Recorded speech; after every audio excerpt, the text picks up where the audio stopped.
Hello and welcome to the channel. So today we're in Grand Marais down by the harbor. As you can see, it's a completely blue day. There's no clouds up there. There is some interesting sea smoke. Doesn't show up well with the wide angle camera on the video camera, but you'll see as we zoom in. I'm going to be shooting with a 100 to 400. I'm going to zoom into the lighthouse, and it's -3 right now, and the advantage to this is that we have some really nice sea smoke out on the lake, and so getting that behind the lighthouse I think is going to make for a really nice photo. And so I'm going to zoom way in. That's going to compress the scene. It's going to make that sea smoke look really nice behind it. So let's get to work.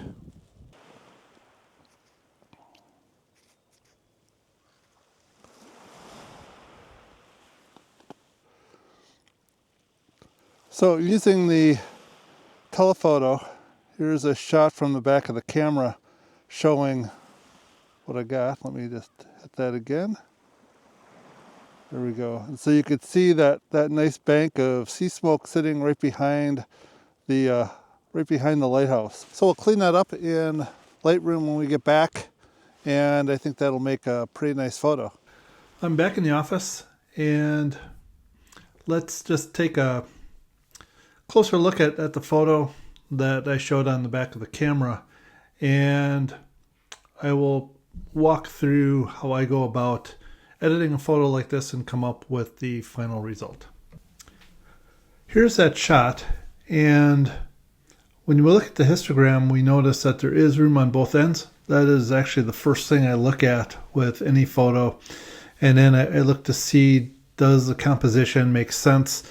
In this case, probably a little bit too much sky, so I'll want to crop a little bit of that out, and then also along the left hand side probably don't need as much of that seawall. So probably what makes the most sense is to do a little bit of a crop from the upper left hand corner. I think that'll balance things out just a little bit better and make for a little bit more interesting shot.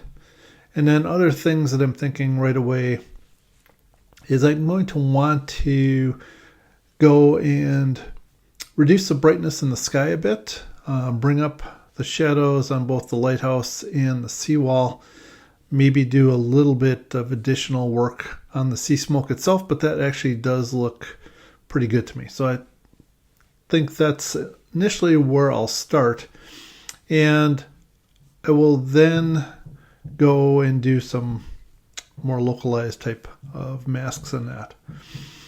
So let's take a look at the final image, and we can look at what the edits were that I made instead of you watching me go through and move all the sliders around, and I'll just talk through what I did.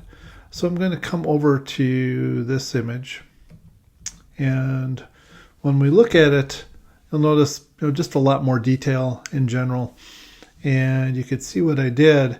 And I always start with making sure I've got the white balance where I want it. So I did do a little bit of a tweak to the white balance. It's 51/67. I think in the original it was like around 46/50. So did make a little bit of an adjustment to that just to make it just a little bit warmer. That helped more with the water than anything else. And then the next thing I did was I came down into the tone area and started working with that. I didn't have to change the profile because I have Lightroom set. When I import, it brings in the profile that was set in camera, so that helps quite a bit. Also, it does cause a few other settings to be adjusted as well automatically on the way in. So things like texture and clarity, those settings were there as part of the import, and that's something that I did. Doesn't mean I'll keep those, but in this case, it seemed to work out okay. So the very next thing I do is I look at the whites and the blacks, and by holding down the shift key and double clicking on the word, it will actually set the white point and the black point. So that will stretch out the histogram just a little bit. Make sure that you've got the biggest amount of dynamic range that you have. And then I brought up the shadows quite a bit and then brought down the highlights quite a bit So once I have made those tonal adjustments, then I will work a little bit with dehaze, vibrance, and saturation. I didn't touch those at all.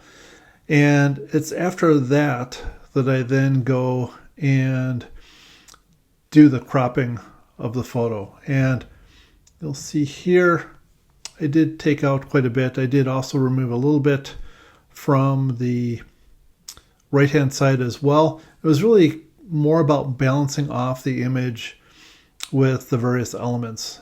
And so I like this final composition here, so that's what I ended up going with. Once I've done the cropping, then I start looking at what do I want to do from a masking perspective. And for this one, I actually put in 4 different masks that I then worked with. So the first was to just work with the lighthouse and the seawall. And if we come and look at the overlay, you'll see I didn't worry about the dark parts of the lighthouse, just worried more about the upper structure and then the seawall itself. It took a little bit of work. As you can see, there's additions and subtractions using objects and brushes and that in order to get that in, but I did finally get it to where I wanted. And for this, I brought the exposure up about half a stop, a little over half a stop, added a little bit of contrast as a result. Brought the highlights down, brought the shadows up quite a bit, left the whites alone and brought the blacks up. And bringing the blacks up really helped with this area down here. And just to kind of show, the difference that made, you can see it really does have a pretty big impact down there. So that was the lighthouse and the seawall. Bring that up. And then I just inverted that mask and worked on the background. I eliminated this area down here, as I just really wanted this area back here. So using the linear gradient, using intersection, and that it worked out pretty well. It did grab that, but again, I'm not too worried about that. Brought the exposure down slightly, also brought down highlights and shadows, but did bring up the whites. And this is something I quite often do when I'm dealing with the sky, is bringing up the whites after I've brought down the highlights and the exposure. And that just, to me, gives a little bit nicer balance. Didn't do anything in terms of color temperatures or anything like that. Just kind of left those where they were, and nothing with dehaze or that either. So rather simple adjustment there. And then I needed to do something with the edge of that seawall. It was still a little bit too dark. So I just selected that, and you'll see it's just a simple object selection. And all I did here was I just brought up the exposure and the shadow some more. So that just gave me what I was looking for there.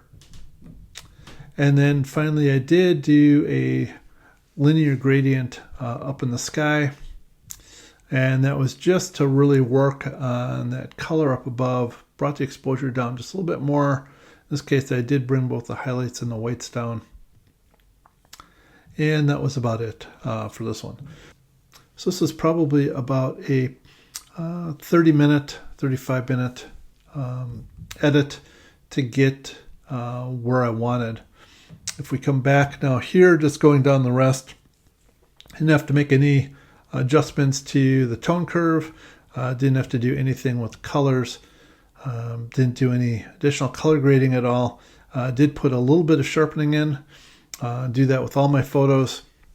Typically, most of the photos I work on, I will set the amount to 50 and the radius to 0.9. Still a little bit less than a pixel around the edges. That does help with controlling things like halos and that sort of thing. Did add quite a bit to detail, brought it up to 55, and then added a little bit of masking, not as much as I typically would, didn't need that. And then the one thing that took me probably more time than anything else was the spot removal. So I turn that on, you can see that yes, there was a lot of dust spots in there. So that did take a little bit of time to clean out. So let's look at these two side by side. So if we go to here, we can see here's the before and here's the after. So quite a bit of difference, but quite a bit of detail that I was able to bring out in this photo, and pretty happy with the result that I ended up with. One thing to be a little careful of is you can go overboard, and the temptation is there. Sometimes you don't even realize that you've done it until you look at the photo a few days later. So just be really careful not to do things like put in too much saturation, too much contrast. It's not unusual with photos like these, once I've done all of the other adjustments, to actually reduce the saturation a little bit. But in general, if you go back and look at your photo even a couple hours after you have worked on it, that will go a long way towards determining, did you go a little bit too far? And then you can make some adjustments to dial it back a bit.